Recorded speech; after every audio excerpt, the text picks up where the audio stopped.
Welcome to Todd TV.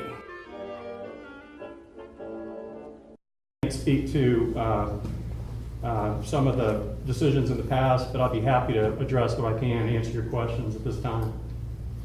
Yes, sir. I'm a liberal arts major. I've already said that before. Yes, sir. So you're going to have to excuse me on a couple of these questions if they seem ignorant. So please, Sure. please ahead of time, I apologize. Okay. And I think of it almost like water.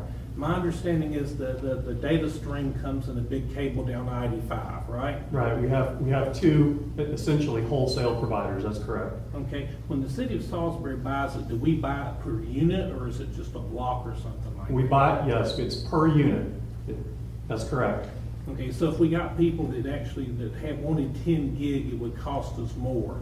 Yeah, a lot of people wanted it, That's right? a fair statement. Okay, I kind of have to think of it like water or something. Sure. The more you use, the more they're going to charge Sure. you, right? We had something called, and this is before your time in control, we had the Calyx Partnership 10 gig rollout about a year and a half ago, and the governor came down, it was a really big deal, and money was spent on people to spread it. Okay. It was a big deal. Can you tell me how many 10 gig subscribers we have in Salisbury? I don't know the answer to that. Are there any? I would say probably that we don't have any 10 gig business customers at this time. Okay, and do you have any sense of what the city spent back during that Calyx rollout? Unfortunately, since I wasn't here in Fibrant capacity, I can't speak to it. Let me make it simple. Did we buy a bunch of equipment so we could do that? That I can't speak to. I don't know the answer to that. I know that I remember Governor McCrory came. I remember there was we had some signage created, but in terms of equipment that was purchased, I have no idea.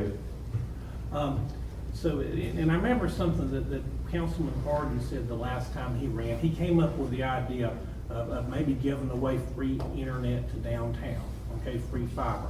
Okay. And I kind of scoffed at it at the time.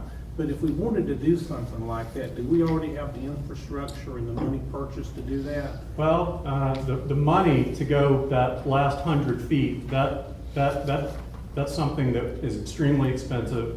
But in terms of the network being built out citywide, yes, that's one of the knocks that the organization takes, is that they chose to build out. That was a policy decision to build out to all neighborhoods regardless of income. And so, yeah, the entire network is built out. The other limitation that we have is that the state confines us to the corporate limit. If we wanted to go to Spencer, it would take an act of the General Assembly, to my knowledge. I'd have to get the city attorney and the manager to speak to that. Well, interestingly enough, the broadband bill allows us to expand into Spencer now. And so they were offered an opportunity and everything else. But as far as I go to that, if the broadband bill were completely thrown out tomorrow, okay, do we have the money to expand out in the county without borrowing more? I have to talk to the finance director.